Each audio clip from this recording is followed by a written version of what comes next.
Welcome to my YouTube channel. I hope so you will enjoy my videos. Thank you and please support my channel.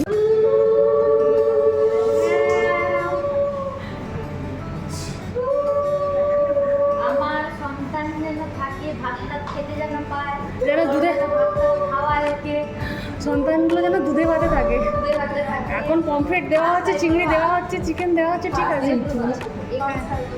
আমি মালবিকা আর মালবিকার গল্প কথায় আজকে এক নতুন গল্প নিয়ে আপনাদের সকলের কাছে হাজির হলাম। প্রতিটা মেয়ের মতনই আমার জীবনেও নতুন এক পদক্ষেপ, নতুন এক অধ্যায় যেটা শুরু হতে চলেছে। তারই কিছু মুহূর্ত, তারই কিছু স্মৃতি যেটা আমার জীবনের অনেক অনেক অনেক প্রিয় মানুষ, তাদেরকে নিয়েই আমার এই বিশেষ দিনটা কাটানো।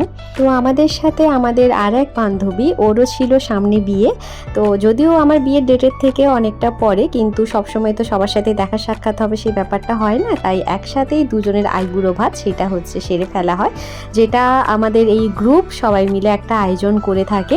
তো পরকে পর এক এক করে খাওয়ানো চলতে থাকে, সেই সাথে ফটো, সেই সাথে ভিডিও, সব রকম সব কিছু নেওয়া হয়, আর সাথে সাথে আমাদের একটু আনন্দও করা হয়।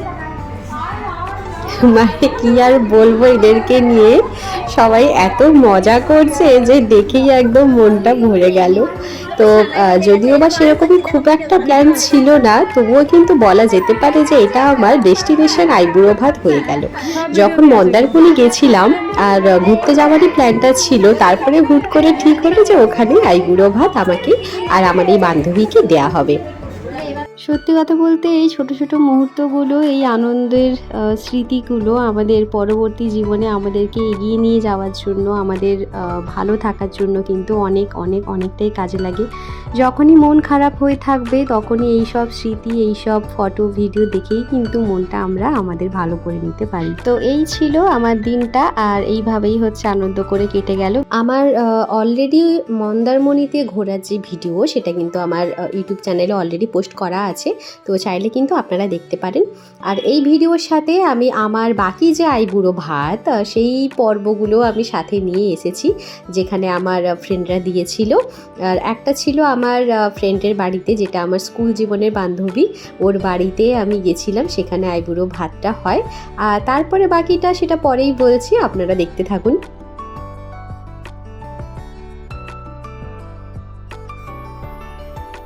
এইভাবেই প্রথমে আশীর্বাদের পর্বটা শেষ হয়, আর তারপরে সোজা কিন্তু একদম খাবারের থালায় বসে পড়ি। কাকিমা সমস্ত কিছু নিজের হাতে রান্না করেছে, আর আমার বান্ধবী সব কিছুটা হেল্প করে দিয়েছে।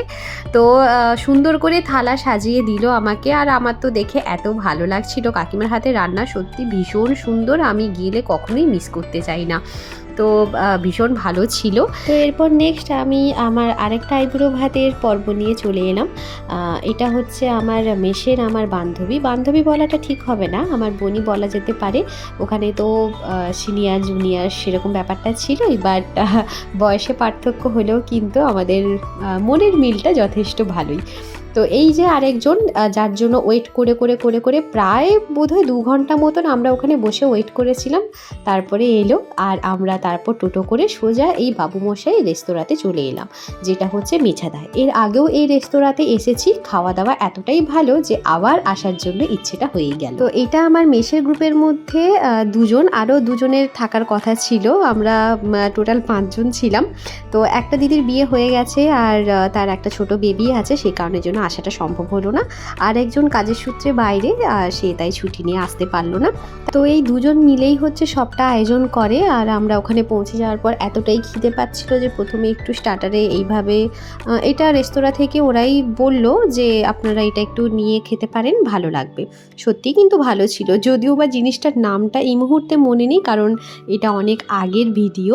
ব্যাস, তারপরে ওখানে গিয়ে খাবারের সমস্ত অর্ডারগুলো দেওয়া হয়, যেটা ওরা নিজেরাই টোটালি ডিসাইড করে। আমি একটা কোনো খাবারের মেনু বলিনি, আর ওরাই সবটা কিছু আয়োজন করে, খাবার কি কি হবে না হবে। অর্ডার দেওয়ার পর কিছুক্ষণ মানে আমরা বসে থাকি, তারপরে কিন্তু খাবারগুলো চলে আসে, আর আমি তখন বসে বসে আর বাকি যারা আসতে পারলো না ওদের সাথে তখন ভিডিও কলে একটু কথা বলছিলাম।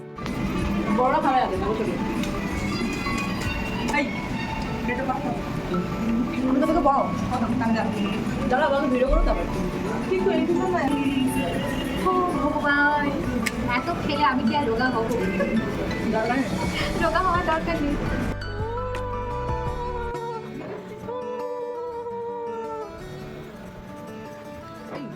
একটু মিক্সড করো, সবজি মিক্সড করো। একটু পাতুরি নিয়ে না, নাহলে ডিমের কারি একটু নিয়ে নাও। এই ভেটকিতে মেসে থাকাকালীন আনন্দটা সত্যি আমরা খুব ভালো করেওছি। একসাথে থাকা, একসাথে খাওয়া, একসাথে ঘুমোনো, মানে কত আনন্দটাই না একসাথে করেছি। আর অনেকদিন পর ভিডিওটা এডিট করছি তো তাই পুরনো সব স্মৃতি জিনিসগুলো দেখে মনটা খারাপও হয়ে যাচ্ছে, আবার ভালোও লাগছে। খুব মিস করছি সবাইকে। এটা আমার রুমমেট, আমার ফ্রেন্ড ছিল। আমাদের দুজনের ডিপার্টমেন্ট আলাদা ছিল, কিন্তু আমরা একই রুমে একসাথে থাকতাম। আর এই হলো আমার এক বোনের মতন, যার কাছে কি বলবো, মন খারাপ হলেও বলা যায়, আর রাগ হলেও বলা যায়, আর খারাপ ভালো থাকলেও সবটাই বলা যায়। এমনই কিছু মানুষ যারা সত্যি আমার কাছে কাছের, তো ওরা কাছেই রয়ে গেছে। হাজার বন্ধু থাকলেও এদেরকে আমি কখনো বলতে পারবো না। খাওয়া দাওয়া শেষ করে কিন্তু সত্যি কথা বলতে প্রচণ্ড টায়ার্ড হয়ে গেছিলাম। এত কিছু খাওয়া দাওয়া, বাপরে বাপ, ক্লান্ত হয়ে গেছিলাম খাওয়া দাওয়া করে। কিন্তু তবুও একটা সময় নষ্ট না করে রেস্তোরাঁ থেকে সোজা আমরা বেরিয়ে আসি স্টেশনে ট্রেন ধরার জন্য। 3 জনের রাস্তা আলাদা, তাই 3 দিকে চলে যেতে হয়। আমিও তখন স্টেশনে বসে বসে ট্রেনের অপেক্ষা করছি।